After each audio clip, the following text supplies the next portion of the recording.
Hello. Welcome back to another episode of Big Moves, Bigger Conversations. Today, I'm really excited to talk about today's discussion. It's called Operating in the Gray. This is for my corporate girlies and corporate boys. And I really just want to break down what I believe is a shared experience. I just got off the phone with a really good friend of mine. And as always, we were just catching up on things happening in our world individually. And I was sharing with him that I have an upcoming interview. And anytime I kind of interview or I'm unsure about certain things or I want to practice, I reach out to my network. And so, jewel of the day, get a network that you can rely on that will support you with individuals who are, well versed and can help you. It's so important. I can literally start every episode with I love my friends because for different reasons, for different aspects, they continue to pour into me. I look to support them, vice versa. But like I really do appreciate and love my support group. So in advance, thank you guys for watching. And so sort of getting back to this topic. So we were talking again, not intentional at all. He recently started a new role with a Fortune 500 company, and he was like, I really like the role, questioning some of the folks that I work with, specifically my manager. And we started to go down that topic. And one thing that I will say consistently is when you're in corporate America, it is not a matter of if, it is a matter of when you will interact with someone in a position of authority, right, that can impact your career where you will have an issue. And we were talking about a very specific demographic, but I've come to the terms of like, even if you don't focus on who it's coming from, the situation will always come up. And so we went back and forth and I said, I really want to do an episode on this. And he said, like, I encourage you to. And I was like, well, let's come up with a name. And so we came up with a couple of different things. And then we said, okay, we're going to call this Operating in the Gray. And I feel really comfortable that, like, a part of my overall platform, as I start to bring people on and we start to talk about, corporate life, I'm going to have a segment in each of the interviews that says, what does operating in the gray look like for you? What has been your experience of operating in the gray? Because again, it is kind of a shared experience among Black individuals. I am coming from the stance of my upbringing, I did not learn how to operate in the gray. If you think about it, how often coming up did you hear it's very simple. It's black and white. And so for so long, I've carried, right? You either tell a lie or you telling the truth. Black and white. You either know what you're doing or you don't. Black and white. And to me, you don't just go into corporate America and then switch on and switch off, right? Like even in people's best attempt to do that, it doesn't really hold true. Your core values should carry over to you in how you are operating day to day. And so for me, because I've always been like, listen, if I don't know anything, something, I'll raise my hand. If I know it, I'm going to share it. If it's right, great. Excuse me, great. If it's wrong, like we can, provide a different perspective or provide insight or, point me to how you were able to come to your conclusion, whatever that looks like. So for me, when I hear people say we're operating in the gray, it means it's that very fuzzy area where in reality, and I will say this, I feel like other cultures they are taught how to do this, where you can know something is wrong, but because it doesn't directly impact you or directly impact you enough, you are fine with it. And oftentimes that's why you find that your Black counterparts are articulating something, right? When you hear people say, well, don't become the person that's always got to voice their concerns. Why not? That is sometimes by nature what we were taught. If you see something, say something. If in school, if you're watching, like my mom used to always say this to me, if you're watching somebody do something and you know it's wrong, you don't need to watch, you need to go let somebody know or remove yourself from the situation. But at no point did she say become a bystander. And I believe that within other cultures, they are oftentimes taught how to be a bystander. And I don't know that it's right? Personally, I don't think that it's right to ever just be a bystander, right? Like there should be a level of action you should be taking unless you at the damn movies. Unless you watching the show, you should not be a bystander, right? But in reality, it sometimes is in our best, it is in our best interest to just watch because we will get set up so quickly and become the person that catches the heat or catches the fire and it has nothing to do with us because we could have operated through or with it. But because we are speaking up on behalf of or for the greater, or because we want to do this in the best intention, we sometimes get hit with it all. And it's usually not right. It's not right. And so I always like to share experiences that I've had. And so here's that, even though I have a million. The experience that I shared when me and my friend were on the phone is my time at one of the larger banks. I was working for a team, I was a contractor at this time, and they had hired an older white woman to come in and lead this initiative. And it was a male, and he was playing like the interim role until they brought on this full time employee. So he and I worked closely, great rapport, very matter of fact, very to the point. We were all like, the conversations were light, right? It wasn't like, oh my gosh, I got to prepare for this. This is, and he was senior in his role, but he was the type of person where he focused on what do we need to do, get it done, where are there gaps, let's talk about them, who do we need to engage, what are your ideas, and it really was collaborative, which I loved, and I enjoyed being in the role because I enjoyed who my manager was at the time. Fast forward, maybe 6 to 7 months into my role, they brought on the full time resource. And like she would come in and she would kind of drive the initiatives forward. Within the first week, I realized this lady didn't know what she was talking about. I wasn't really clear about who she knew or if this was kind of like a desperate hire, which oftentimes happens in corporate America. People can be in a roles just because of their network. We know that part.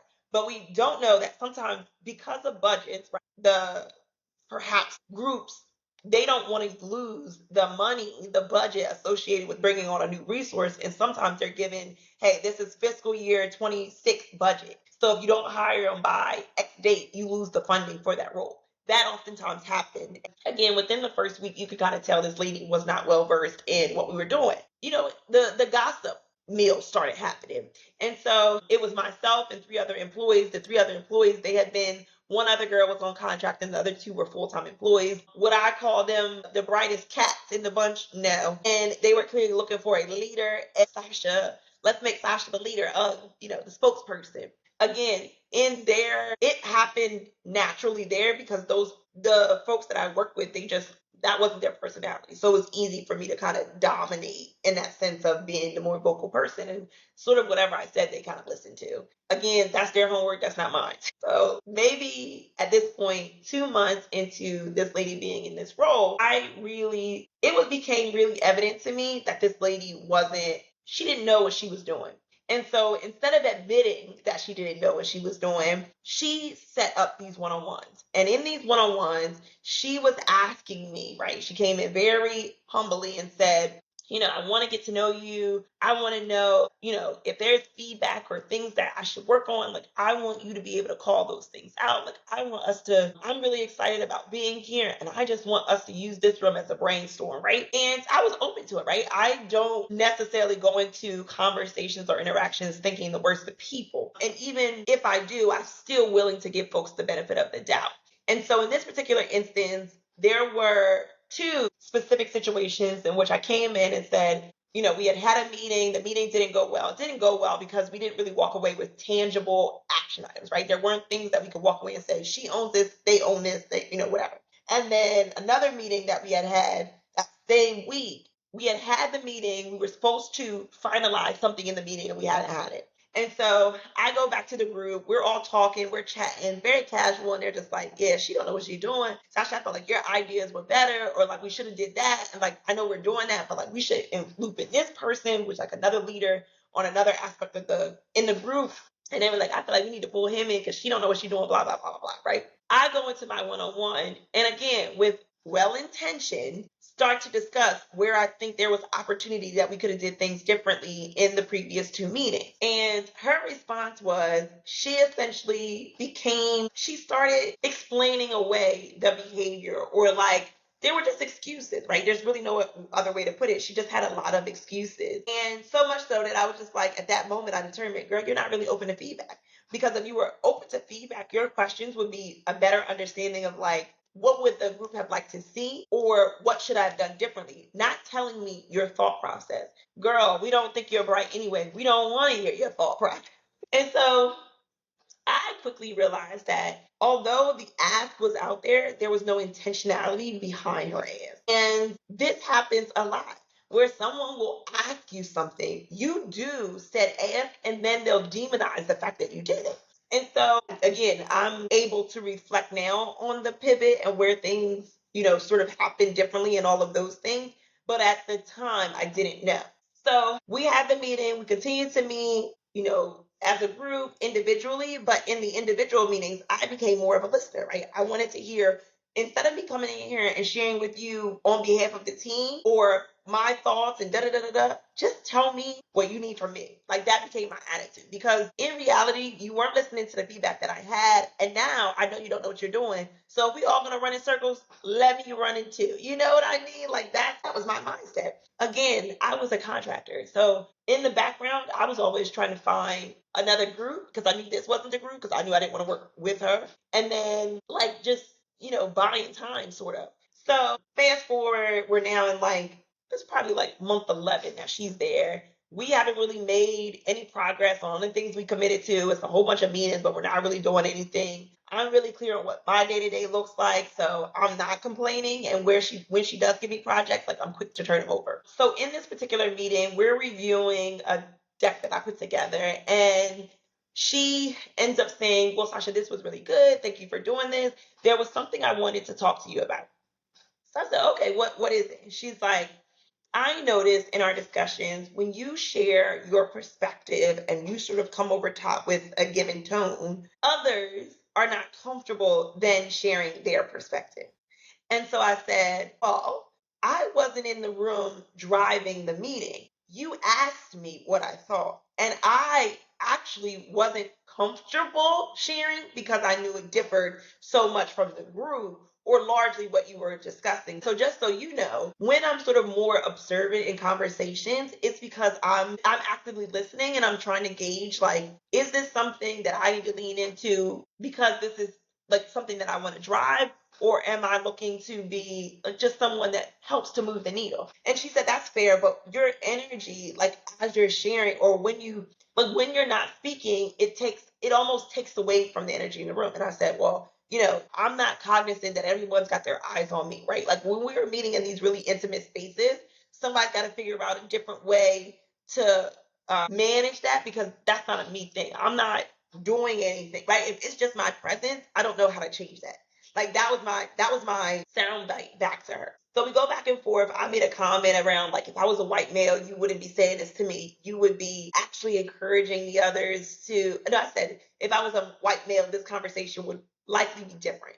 And I didn't need to go into why it would be different. She picked up on it very quickly because again, she's trying to play in my face. And I often think in operating in the gray, when you operate in the gray, you give people permission to play in your face. I've never been one of those girls. Be very clear, personally and professionally, I'm not one of those girls where you can play in my face. Why? Because to me it's not a value add. If you want people to just follow you and not ask questions, fine. Say that. If you want people to truly be collaborative and engaged, I'm all ears for that.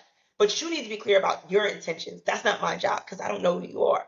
Fast forward. What I know now that I didn't know then is she started a campaign. She started to rally my peers as well as leadership to create these sound bites that somehow I wasn't being collaborative.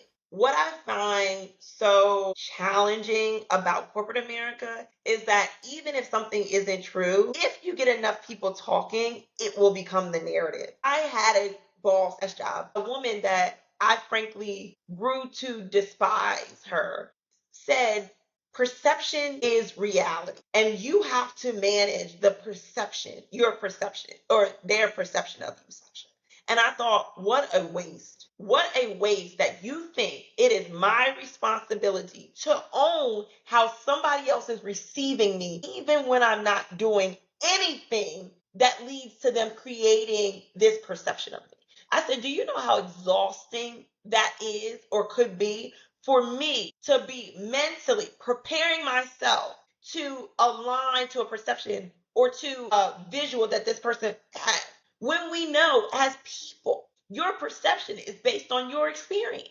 And so if she has never interacted would a well-spoken, beautiful, educated, talented Black woman in her 30s supposed to do? What am I supposed to do? Very strange. And she was willing to double down on this. Like, she was like, well, Sasha, if you're not willing to put in the work, it's not about not being willing to put in work. Everything I've done has displayed who I am. If you're not willing to take that on and understand that I really am showing up in my authenticity, that is not my work. That is yours. And it's so frustrating that now she was not African American, as a Black woman, you are perpetuating the very narrative that is holding us back from being able to show up authentically. Imagine this. I'm showing up in what I consider, not even what I consider, how I'm comfortable showing up, right? Because my authenticity looks different depending on where I'm at. My authentic self on TikTok is not my authentic self on Instagram. It is not my authentic self in corporate or with my family. I am a different person depending on where I am. But again, am I who I am at my core? Yes. Am I challenged with my core beliefs or my core values? Am I amending those? No. When you meet Sasha, can everybody that's ever met Sasha say a couple of things about her? She's really funny. She's super charismatic. She's outgoing. Her smile is infectious. She stays with her hair done. She is smart. Now she can read you up and down. People using the word read can do a nasty read with the girls. I'm not bringing that into corporate America. Now, can I read you? Regardless, yes. But is the read going to be the same? No, because I might go low over there, but I ain't willing to go as low right here. But again, my point, really where I'm going with this is like, if somebody is not comfortable with you, they can create whatever narrative they want or a scenario to fit that narrative. There were often times where I hadn't done anything, but because you created, well, I know she can get like that, or I know, doesn't matter what you think you know. It didn't happen. And I am very much a fact-based person. It's another, as my friend and I were going back and forth on our stories, and he even shared his, he was just like, yeah, like I find that I'm enjoying the role, but like, this lady is not knowledgeable. And now she's asking me for feedback in a separate space, right? But every time I share with her the feedback, she finds a reason to excuse her behavior. What did I tell him? Halt. I wouldn't give her anything else. Why? Because you're not doing that and being well intentioned about the feedback, right? You don't really want feedback. You want somebody to stroke your ego. A lot of these people, when they don't have a life outside of work or any aspect that they feel in control of, they double down in the workplace. These are the same people who, like, remember, corporate America at times brings people that you would not normally gravitate towards, forces you to work and engage and interact on different levels. Now, you can choose the level of interaction, but the fact that you merely have to interact is a forced environment. And so, what I want to say to, Black folks in corporate America is you have to understand that they are operating in the gray. And you have to make a decision how much you are comfortable operating in the gray. Sometimes that looks like being oblivious to what's happening around you. If everybody else can see it, but no one else is willing to say it, it doesn't have to be you, love. It doesn't have to be you. And that is something that it took me in my 30s to identify and recognize. When you are in a leadership role and you have the authority to do so, fine. Again, be strategic and be smart about it, but wait until you have the support around you to do it, because once they put a hook in you, it is really hard to get it unhooked. And I've found, not in every situation, but in a few, where it really could have been avoided had I did a better job of managing the relationship. Not kissing ass, because that's not who I am, but managing it so that it wasn't so clear that I disliked. And that is something that I'm realizing, even when I don't think I'm being intentional about showing up and people recognizing that I don't like them, it is kind of clear. Why? Because when I like you, I engage with you. I'm smiling as I'm talking with you, or we got a little kiki, or I'm doing things that I wasn't really cognizant of, but it showed up and it would then impact somebody else. Like when I would say things like, I didn't say anything to her. Well, Sasha, your silence said a lot, right? Because that's not who you are. That's not how you show up regularly. And so I do think, again, as long as you are working in corporate America, it is a space not geared for you, not geared for us to succeed. You have to figure out what you're comfortable with. What I wish more people knew is that it is very clear that most people working in corporate America are operating in the gray. And it's just a concept that I wish we talked about more. It's a concept that I wish we educated folks that this can very well be your experience, right? When you hear people say, it felt like I was the only one experiencing it. You may have been. But don't spend so much time spiraling on trying to convince yourself that your experience is real. It is real and it matters. But what are you going to do with it? What are you going to do about it? Sometimes that might mean jumping, pivoting, moving to a different team, or dealing with it. Spend less time spiraling about it and put more emphasis on the move forward. And I'm telling you the same way I tell myself. Stop trying to justify your experience. Your experience has happened. You don't need anyone around you to believe that your experience or how you experience that person. If they can walk around saying perception matters, you can walk around and say, I lived it. And so I definitely wanted to come on here and drop that, talk through it, because I feel like we are all living in whatever way, like we are all living a shared experience. And I want to remind you, get your money, enjoy your bag, go on vacation, enjoy, start understanding that like you are creating the life that you want to live, and no one has to give you permission for that aspect. And when these folks are crawling or trying to get something out of you, remember who you are. Remember your power. Continue to show up in your grace and recognize people for who they are and keep it pushing.